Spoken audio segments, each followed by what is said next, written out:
And kind of, but this is why, guys, this is why you gotta be really careful with promos, right? Because they have no idea that that's gonna be the best promo, and the price usually goes down over time. So what you need to do is just, you can maybe even just email them with a net outcome statement. Absolutely will do. Don't fight them on that. Absolutely will do. In the meantime, we will be here when you need blank, and go with the outcome that he needed. But this is where you have to have a huddle up with whoever that person was that hijacked your deal and be like, hey, dude, or maybe just try and do, because a lot of times when people hijack our deals, I want to be honest, and I'm not saying you're doing this, Ken. This is how I used to get myself in that problem, is I didn't want to get fired, right? Because I was worried. And I thought, man, if Rich was my boss, what's the best thing I can do? Close a bunch of business. What's the second best thing that I can do? I'll get Rich involved in my deal so he sees how hard I'm working, right? And that's how I end up with Rich in my deals.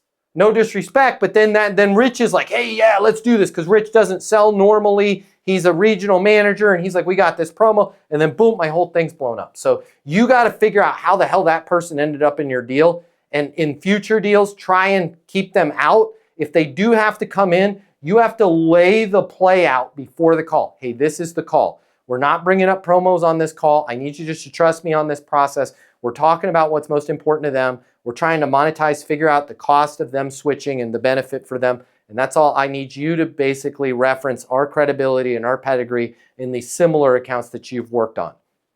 Fair enough? It's right out of your Easton University. Cool, right? Like, get that. But in this case, the deal's not totally blown up, but just say will do, and then don't.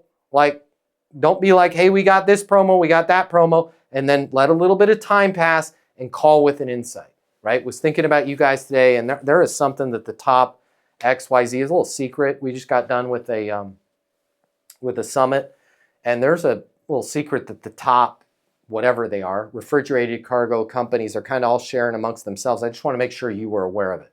And now you're restarting that conversation. Do you guys have any other promotions? We don't, right? Well, mine was 10% off before.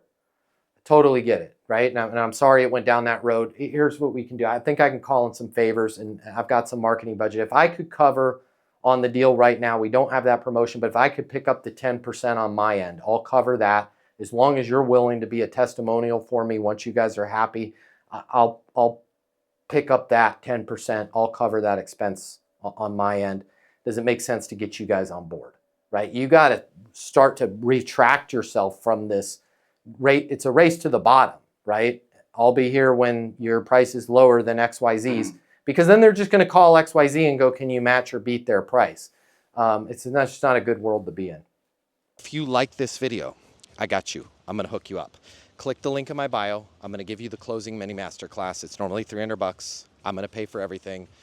You're going to close a lot more business. You're going to make a lot more money. You're going to have a lot more fun. And you're going to be like, Matt Easton changed my life. And I'm going to be like, yes, I did. Did we just become best friends? And you're going to say, yes, we did. And then you and I are going to be best friends, and it'll be great. So click the link in my bio so we can be friends, and you can close more business, and I'll cover all the cost.